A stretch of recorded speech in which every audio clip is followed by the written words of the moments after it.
Hello दोस्तों, स्वागत है आपका चैनल पे। मेरा नाम जतिन है। आई होप आप सभी लोग अच्छे होंगे एंड स्वस्थ होंगे। परसों ही गेट 2022 का एग्जाम खत्म हुआ है एंड उसका एक क्वेश्चन डिस्कस करने वाले हैं ऑपरेटिंग सिस्टम का सीपीयू शेड्यूलिंग के ऊपर। काफ़ी अच्छा क्वेश्चन है, इंटरेस्टिंग क्वेश्चन भी है। तो देखते हैं इस क्वेश्चन को। उससे पहले एक चीज़ डिस्कस करना चाहता हूँ मैं आपसे कि अगर आपका पेपर अच्छा हुआ है, like if you are expecting कि 55 प्लस या 60 प्लस आने वाले हैं, 55 प्लस या फिर 60 प्लस आने वाले हैं, सो प्लीज़ आप फिर इंटरव्यूज़ की प्रिपरेशन स्टार्ट कर दीजिए, क्योंकि आईआईटीज़ में जब आप एडमिशन लेंगे तो इंटरव्यूज़ हमेशा होते हैं। एंड आईआईसी बेंगलोर के लिए, अगर आईआईसी बेंगलोर के लिए आप देख रहे हैं तो उसके लिए तो कोडिंग टेस्ट भी होता है, ठीक है। तो उसकी भी तैयारी, कोडिंग पे भी आप काम ध्यान देना शुरू कर दीजिए, ठीक है। HackerRank, then LeetCode, इन सब वेबसाइट्स पे आके आप प्रैक्टिस करना शुरू कर सकते हैं कोडिंग वाला पार्ट। एंड अगर किसी कारणवश आपका पेपर नहीं भी अच्छा गया है, so you have the another chance also for different colleges के एग्जाम्स होंगे गेट के अलावा। ट्रिपल हैदराबाद का, आई कोलकाता का, बिट्स का, तो उनके लिए भी आप थोड़ा और मतलब जितनी कुछ गलतियाँ अगर यहाँ पे हुई हैं गेट के पेपर में, तो उससे और इम्प्रूव करके आप उन कॉलेजेस के पेपर भी आप दे सकते हैं, ठीक है। तो मैं आपको दिखा देता हूँ। मैंने कल ही एक बारे में वीडियो डाली है, यहाँ पे आपको दिख रही है स्क्रीन पे, triple Hyderabad MTech exam, how to prepare for PG double 2022। And अगर आपको वीडियो ढूंढनी हो तो बस यहाँ पे टाइप कर सकते हैं जतिन गुप्ता के, तो यहाँ पे आपको चैनल का आइकन दिखा देगा। एंड इस पर लास्ट वीडियोस में जाके सबसे लेटेस्ट वीडियो यही वाली है, तो यही आप, ठीक है। तो चलिए अपने क्वेश्चन पर आते हैं एंड देखते हैं, इसको डिस्कस करते हैं। तो क्वेश्चन ये कह रहा है, consider 4 processes P Q R and S scheduled on a CPU as per round robin algo with a time quantum of 4 units, ठीक है। पी क्यू जो हम टाइम क्वांटम है वो हमारा कितना है, 4 यूनिट्स का है, ठीक है। एंड 4 प्रोसेस हैं P Q R S. The processes arrive in the order P Q R S all at time T equal to zero. मतलब टी इक्वल टू जीरो पे 4 प्रोसेस आ गए थे। किस ऑर्डर में आए थे? Simply P Q R S की order में आए थे। तो हमें क्यू मेंटेन करनी पड़ेगी, तो उसके लिए सबसे पहले इनिशियल स्टेट हमारी क्या है क्यू के अंदर, P then Q then R then S. There is exactly one context switch from S to Q, ठीक है। ये सब जो नहीं है काम का वो हटा देते हैं। यहाँ पे हमें क्वेश्चन बताया गया कि there is exactly one context switch from S to Q. S to Q के बीच में एक ही कॉन्टेक्ट स्विच करा गया है। एस टू क्यू के बीच में एक ही कॉन्टेक्ट स्विच करा हुआ है। मतलब अगर एस कंप्लीट हो गया या फिर उसको कॉन्टेक्ट स्विच कर दिया, देन क्यू आना चाहिए उसके बाद, ठीक है। Exactly one context switch from R to Q, R to Q के बीच में एक कॉन्टेक्ट स्विच होना है। Then exactly one context switch from Q to R, Q to R के बीच में भी एक कॉन्टेक्ट स्विच होना है। There is no context switch from S to P, S to P के बीच में कोई भी कॉन्टेक्ट स्विच नहीं होगा, जीरो जीरो कॉन्टेक्ट स्विच होंगी, जीरो कॉन्टेक्ट स्विच, ठीक है। There is no context switch from S to P, हाँ ठीक है। Switching to a ready process after the termination of another process is also considered as context switch. So like अगर हमारे पास for example 2 process है A B C, 3 process मान लेते हैं A B C. तो अगर ए का काम कंप्लीट हो गया, देन बी को चार्ज मिल रहा है, बी रेडी क्यू के अंदर होगा, देन बी को सीपीयू मिलेगा। तो इसको भी हम कह रहे हैं कि इसे कॉन्टेक्ट स्विच के अंदर मानेंगे, ठीक है। क्योंकि ए का काम कंप्लीट हो रहा है, ए क्या करेगा, रनिंग स्टेट से टर्मिनेटेड स्टेट में चला जाएगा एंड बी रेडी स्टेट से रनिंग स्टेट में आ जाएगा। तो इसे हम कॉन्टेक्ट स्विच की तरह काउंट करेंगे, यहाँ पे क्वेश्चन में बताया हुआ है, ठीक है। देन हमसे पूछा हुआ है which one of the following is not possible. ये सबसे इंपॉर्टेंट कीवर्ड है, नॉट पॉसिबल। बिकॉज आपने देखा कि इतना बड़ा क्वेश्चन पढ़ने के बाद भी अगर आपने ये नॉट पढ़ना भूल गए, सो मतलब गलती होने के चांसेस तो 100% है, ठीक है। तो not possible S C Q burst time in time units of this processes, ठीक है। तो हमने एक तरीके से क्या दिया है, इस सेट ऑफ कंडीशंस दिए हैं यहाँ पे, कुछ सेट ऑफ कंडीशन दिए। इन सेट ऑफ कंडीशन के हिसाब से हमें बताना है कि इनमें से कौन सा ऐसे बर्स्ट टाइम है जो पॉसिबल नहीं है हमारे पास, ठीक है। तो एमसीक्यू है तो एक ही आंसर आए, एमसीक्यू था या फिर एमएसक्यू था वो हमें पता नहीं है। तो ठीक है, देखते हैं कि चारों ऑप्शन में से कौन कितने आएंगे। अगर एमएसक्यू हो तो मल्टीपल ऑप्शन में भी सही हो सकते हैं, एमसीक्यू हो तो एक ही ऑप्शन सही होगा। तो सबसे पहले ऑप्शन ए देख लेते हैं। ऑप्शन ए कह रहा है P equal to 4 Q equal to 12, P equal to 4, एक सेकेंड ऐसे 4 प्रोसेस लिख लेते हैं, पी के लिए, क्यू के लिए, आर के लिए, एस के लिए। देन 4 4 12 5 4, 4 12 5 4, ठीक है। अब इनके लिए गैंट चार्ट बना लेते हैं, और गैंट चार्ट में हमें टाइमिंग्स लिखना जरूरी नहीं है, क्योंकि टाइमिंग से सच कुछ है ही नहीं खेल। हमें तो ये 4 सेट ऑफ कंडीशन है, 4 कंडीशन है, इन्हें चेक करना है, 1 2 3 4, ये 4 कंडीशन चेक करना है। जिसमें ये पॉसिबल नहीं हो रहा हम कह सकते हैं वो हमारा आंसर हो जाएगा। ठीक है, तो गैंट चार्ट सिंपली बनाते हैं, एंड हमें इनकी स्टेट भी जो सर्कुलर क्यू में क्यू मेंटेन करनी पड़ेगी कि किस ऑर्डर में किस प्रोसेस की बारी आएगी, तो वो यहाँ नीचे लिखते रहेंगे। ठीक है, तो सबसे पहले तो P Q R S initially है हमारे पास, पी क्यू आर एस ये हमारे पास सर्कुलर क्यू में इनिशियली है, एंड देन फिर से पहले पी आ रहा है। ठीक है, पी अपना 4 टाइम क्वांटम हमारा कितना है 4, टाइम क्वांटम 4 है, तो मतलब 4 यूनिट पी चलेगा, एंड देन फिर कॉन्टेक्ट स्विच कर जाएगा अपना, 4 यूनिट पी चला यहाँ पे, देन फिर कॉन्टेक्ट स्विच कर जाएगा। तो पी ऐसा कॉन्टेक्ट स्विच कर गया, एंड वापस उसको क्या कहते हैं क्यू में डालने की जरूरत नहीं होगी, उसका काम पूरा ऑलरेडी हो चुका है। देन क्यू की बारी आएगी, क्यू का टाइम क्यू का बर्स्ट टाइम है यहाँ पे 12, तो 12 में से 4 यूनिट से मिलेगा, तो यहाँ पे 8 हो जाएगा, एंड क्यू यहाँ पे चल गया। टाइम लिखने की जरूरत नहीं है, क्योंकि टाइमिंग के बारे में कुछ पूछा ही नहीं गया है यहाँ पे क्वेश्चन में, और जरूरी भी नहीं है। एंड देन फिर किस क्यू की यहाँ से क्यू से इसका काम पूरा हो गया, ये काम पूरा नहीं हुआ, बेसिकली क्या करेगा वापस क्यू के अंदर मेंटेन होने के लिए यहाँ पे लास्ट में आ जाएगा क्यू। ठीक है, देन अब एन की आर की बारी है, आर का टाइम बर्स्ट टाइम है 5, तो 5 में से 4 टाइम 4 यूनिट अगर भी चल जाएगा तो 1 यूनिट बचेगा इसका बस, एंड आर यहाँ पे चल जाएगा। देन आर की वापस क्यू में एंट्री हो जाएगी हमारे पास, जो क्यू मेंटेन कर रहे हैं हम। देन एस का 4 यूनिट है, टाइम क्वांटम भी हमारा 4 है, तो ठीक है, ये एस पूरा यहाँ से चल जाएगा, एंड देन क्यू से चला जाएगा, क्यू में वापस नहीं आएगा। देन क्यू और आर के बीच में कॉन्टेक्ट स्विच होता रहेगा। देन क्यू की बारी, क्यू 4 यूनिट चलेगा, क्यू 4 यूनिट चलेगा, देन वापस इसमें आ जाएगा क्यू के अंदर, क्यू जो हमारी क्यू मेंटेन करें उस क्यू के अंदर।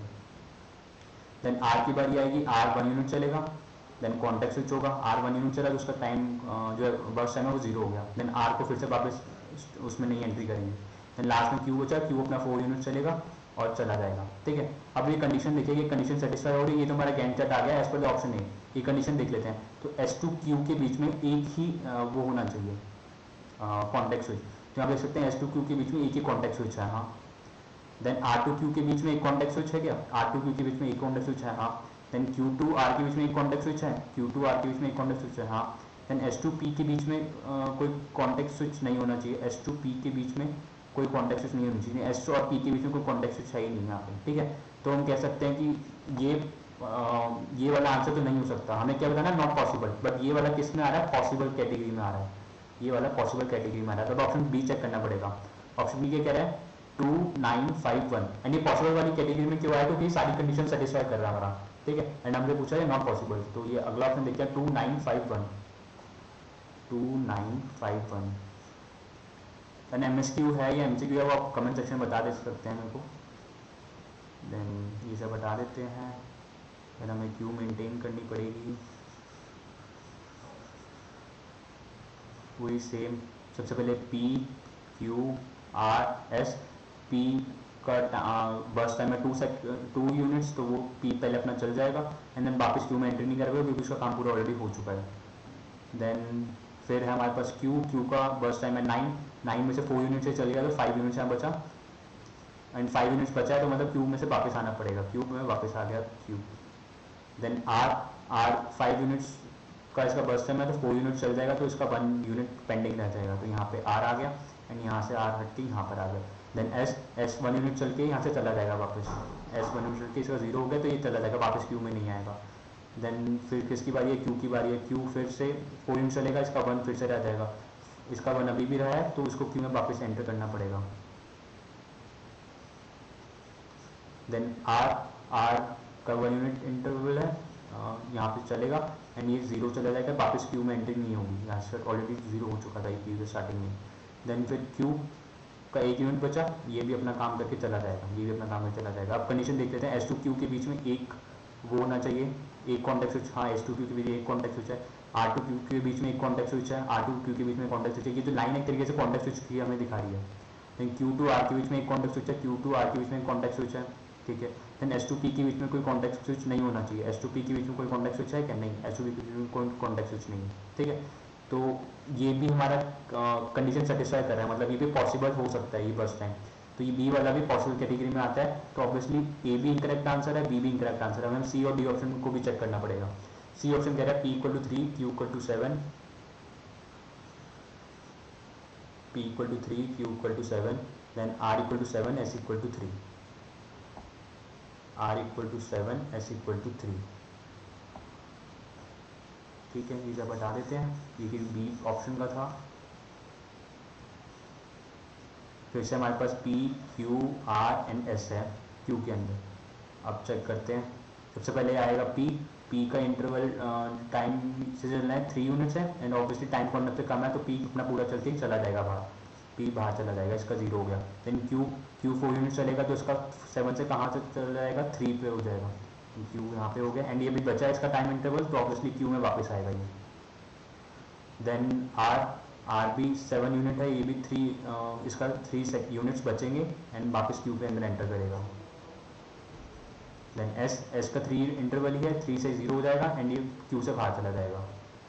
देन Q और R बचे, इनके बीच में कॉन्टेक्ट स्विच होगा। Q अपना 3 से 0 चलेगा, 0 हो गया तो कुछ इसको वापस आने की जरूरत नहीं है। देन R का 3 से 0 होगा, इसको भी चला गया, इसको वापस आने की जरूरत नहीं है। अब देखें S2 Q के बीच में एक कॉन्टेक्ट स्विच होना चाहिए, S2 Q के बीच में एक कॉन्टेक्ट स्विच है, हाँ एक कॉन्टेक्ट स्विच है। देन R2 Q के बीच में एक कॉन्टेक्ट स्विच होना चाहिए, बट यहाँ देख सकते हैं R2 Q के बीच में एक भी कॉन्टेक्ट स्विच नहीं है। R2 Q के बीच में कॉन्टेक्ट स्विच नहीं है क्योंकि Q तो ऑलरेडी पहले अपना काम करके जा चुका है Q प्रोसेस, तो ये हमारा हम कह सकते हैं कि नॉट पॉसिबल वाली कैटेगरी में आएगा, नॉट पॉसिबल वाली कैटेगरी में आएगा। एक और देख लेते हैं, और कंडीशन भी क्या पता है डिससेटिस्फाई कर रहा हो। Q2 R के बीच में एक वो होना चाहिए, Q2 R के बीच में एक ही होना चाहिए, ठीक है। एंड S2 P के बीच में कोई भी कॉन्टेक्ट स्विच नहीं होना चाहिए, S2 P के बीच में कॉन्टेक्ट स्विच नहीं है।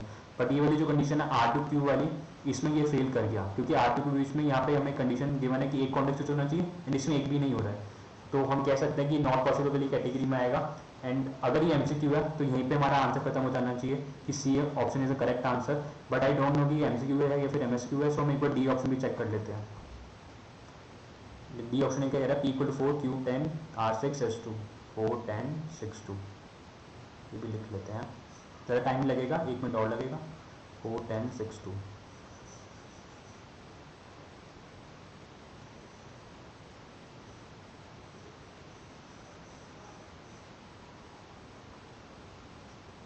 हाँ P Q R and S, ठीक है। तो सबसे पहले Q चलेगा, 4 का टाइम क्वांटम है, 4 इसको चलना है तो ये 0 हो जाएगा, P यहाँ से चला जाएगा एंड यहाँ पे गैंट चार्ट में दिखा दिया। देन Q चलेगा, इसका 6 बचेगा, देन Q चल गया, Q वापस आ जाएगा क्योंकि इसका 6 यूनिट्स अभी से और चलाना है। देन R 6 माइनस 4 कितना 2 होगा, तो यहाँ पे R चल गया, R को वापस आना पड़ेगा क्योंकि उसका 2 यूनिट्स बचा है अभी। देन S का 2 यूनिट्स ही है, टाइम क्वांटम 4 है, तो ऑब्वियसली S पूरा चल के Q में वापस एंटर ही नहीं करेगा। देन Q और R के बीच में ही होता रहेगा कॉन्टेक्ट। Q 6 से 2 हो जाएगा, Q 6 से 2 हो जाएगा एंड वापस लूप वापस Q में एंटर करेगा क्योंकि अभी उसका 2 यूनिट्स बचा है। देन R अपना कंप्लीट कर लेगा, R 2 से 0 हो गया, ये भी 0 हो चुका था इससे पहले। देन अब Q भी 0 हो जाएगा, अब Q भी 0 हो जाएगा, ठीक है, ये भी 0 हो गया। अब देखते हैं S2 Q के बीच में, ये हमारा गैंट चार्ट आ गया for D option. S2 Q के बीच में एक कॉन्टेक्ट स्विच होना चाहिए, S2 Q के बीच में एक कॉन्टेक्ट स्विच होना चाहिए। देन R2 Q के बीच में एक कॉन्टेक्ट स्विच होना चाहिए, R2 Q के बीच में एक कॉन्टेक्ट स्विच होना चाहिए। देन Q2 R के बीच में एक कॉन्टेक्ट स्विच होना चाहिए, Q2 R के बीच में एक कॉन्टेक्ट स्विच होना चाहिए। देन S2 P में कोई कॉन्टेक्ट स्विच नहीं होना चाहिए, S2 P में कोई कॉन्टेक्ट स्विच नहीं है, हाँ, तो ये भी पॉसिबल वाली कैटेगरी में आ रहा है कि मतलब ये भी पॉसिबल सिनेरियो हो सकता है, सो डी भी आंसर नहीं हो सकता, ठीक है। इसको दो तरीके से पूछ सकते, अगर पूछ सकते which following is are possible, then A B C तीनों सही हो जाते, A B D सही हो जाते। बट अगर इसमें लिखा है नॉट पॉसिबल तो इसमें हमारा पास जो ऑप्शन आया C option is correct answer, जो है P equal to 3 Q equal to 7 R equal to 7 S equal to 3। So it was like काफ़ी इंटरेस्टिंग क्वेश्चन था, मज़ेदार क्वेश्चन था। तो चलिए, एंड अगर आपको वीडियो पसंद आई तो प्लीज़ वीडियो को लाइक कीजिए, चैनल को सब्सक्राइब कीजिए एंड कोई आउट वीडियो को कमेंट सेक्शन में जरूर लिखिए, ठीक है। तो चलिए फिर नेक्स्ट वीडियो मिलता है, तब तक के लिए बाय बाय।